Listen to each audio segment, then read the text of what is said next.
What is up, guys? Today, I'm going to be talking about 5 KPIs that I find really important for lawn care business owners to track. Hey, my name's Joey Coberly, and I've spent the last 6 or 7 years working with hundreds of lawn care owners and helping them not only dial into their KPIs, but learning to bring them together to where they kind of talk full circle. So today, that's what I'm going to be talking about. I'm not only going to be giving you KPIs, I'm going to be working together in a framework. And hopefully, yeah, you guys find it valuable. If so, please comment below what you think. If you have any questions, reach out.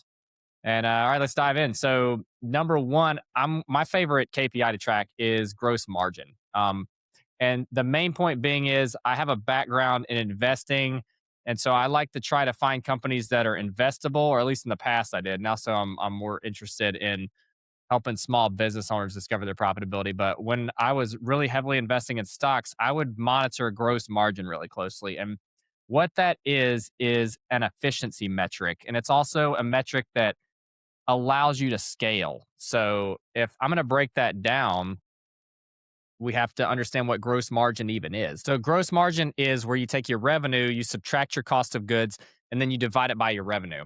And that's going to give you a percentage that tells you if you have enough money left over to bring on all that eventual overhead that you are going to need as you scale your company. And so it can tell you if you're going to have the margin to bring on team members, to bring on a lot of maybe new rent space or new softwares and admin workers, sales reps, all kinds of personnel and software and equipment and anything that will help you scale your company, because we don't want to own a job, we want to own an asset, something we could pass down for generations. Gross margin is going to help tell us that.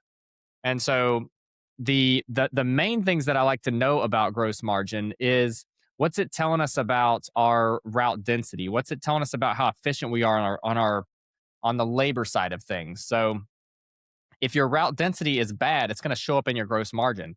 If you're not using your time correctly and you have a lot of wasted hours on the job site, it's going to show up in gross margin.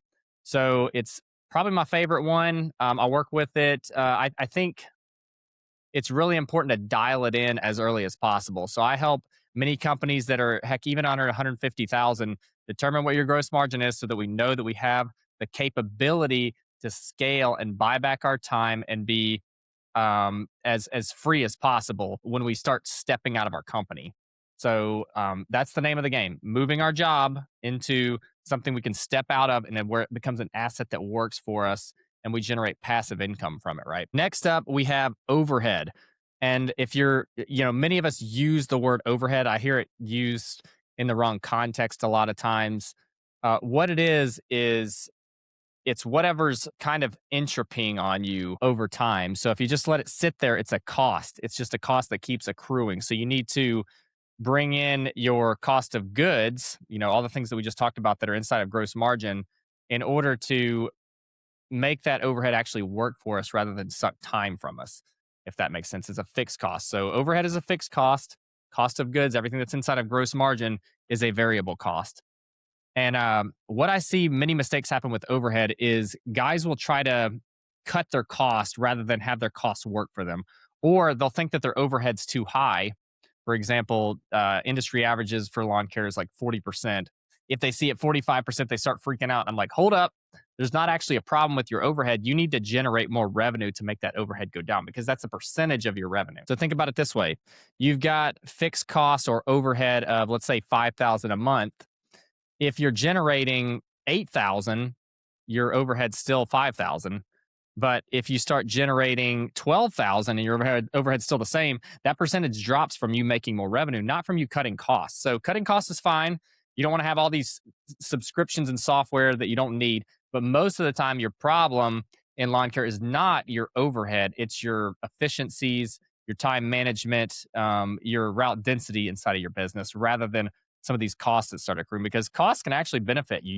You can front load all of your cost, your overhead expenses, in order to take you to the next level. That's called leveraging overhead. Many big companies do that. And so want to make sure that we're not cutting costs when we don't need to, because those costs can actually work for us and help us generate revenue. Next up thing that we measure is profit. Many times when I'm working with companies, I have benchmarks that I work within. So for example, if you're in commercial maintenance, you're going to have some of the lowest profit margins simply because commercial bids are typically price driven, they're not value driven. Whereas like a residential route would be, you want to kind of go for more based pricing because there's relationships there. There's not like all this corporate bidding, and that the companies don't really care at Arby's who's cutting the lawn versus at some very nice old couples lawn. Might have somebody that they trust there rather than who's the lowest bidder, right? And so inside of commercial properties, many times it's a race to who can price the best and who's the most efficient, who's got the best training program that can bring these cookie cutter employees into and systematize it. Nothing wrong with that model. It works really, really well. But if you want to have higher profit margins, you're looking more on the residential side. I'm just saying all this to help you understand profit. So on a commercial property, you're kind of looking to profit maybe 8 to 12%. On a residential, you want to shoot a little higher, maybe go for that 15%, right? And then inside of that, you also have got like add-on services like landscaping. You want to hit a little higher profit margins on that because it's a little more professional skill. There's more equipment involved. There's more risk on your half. So landscaping, I'm shooting for 15 to 20%.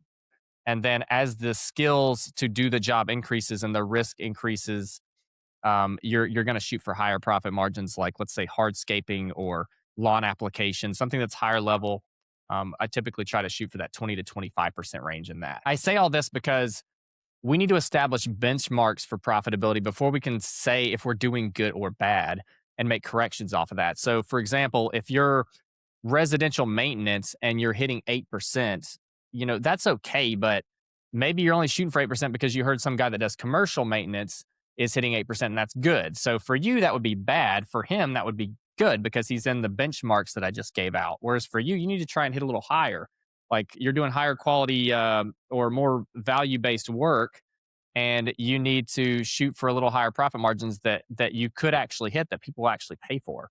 And so we establish benchmarks to then understand if there are corrections that need to be made.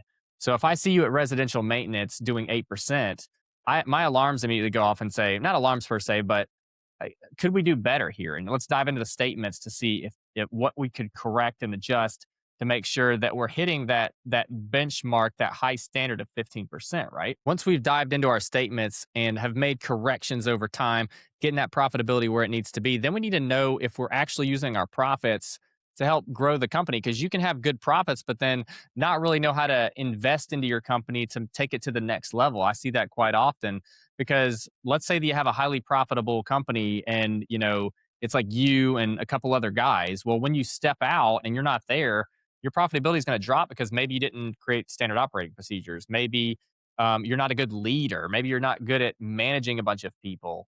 Maybe you're not good at building the infrastructure it takes to have big crews or the organizational skills, right? So I'd like to understand if your profitability is going to continue. Is there a continuum of profits going on? You don't want to just be good in this one zone, have plans to scale, and then the minute you start scaling, all your profitability drops off. Very common when owners step out of the field. It's normal for it to drop. Let's say 5%. I don't want to see it drop in 15%. I don't want to see some big drop off like that, because then that's a testament to obviously the operating procedures, but probably like your leadership capabilities. It's a new skill that you need to learn as you start leading higher or more groups of people, and your company starts to run without you. So I want to maintain that profitability as you step out of it. And measuring return on assets is something that can help you do that. So return on assets is going to tell us things like, are you purchasing assets that are going to help continue the level of profitability you've been at in the past? So do you have a vision? Do you have an ideal customer that you're trying to serve that give you the clarity to purchase the right assets to keep being at that level of profitability? And then, like I said earlier, things that aren't even measurable, like on return on assets, like your standard operating procedures, that's going to show up in something else. But return on assets is going to give us a good indication if you've got clarity and if you've been able to dial into who your ideal customer is. Like maybe you have cookie cutter lawns and you keep purchasing the right things instead of chasing all these rabbits everywhere, thinking that the grass is always greener on the other side. Lastly, if we've got our return on assets dialed in, we need to know if we're using our cash correctly. So for example, there's a lot of companies that are low on cash, and so they're kind of in the danger zone constantly. They're one step away from not making payroll, or they buy something that gets them deep into debt because they don't have enough cash to cover the payments. On the other hand, you could have too much cash on hand, and cash is simply a representation of how much stored value you have within your company. So if you do have good profits, good return on assets, go ahead and figure out a game plan to get you to the next level where you can purchase more assets to keep doing what you're doing. You don't want to have all that cash stored up that you don't need.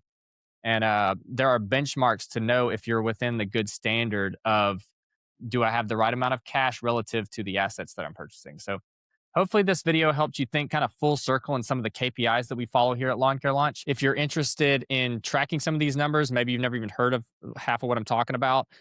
We do have a program for our Lawn Care Launch workshops that we run monthly, and we send you a tracking worksheets to track all the numbers that the big dogs are tracking, and then we help you bring all those numbers together to actually think full circle, like I'm talking about. I'll put the link in the description. It's called the Lawn Care Launch workshops. And I hope you found this video valuable. If you did, like and subscribe, share, and give us a follow. And I appreciate you tuning in.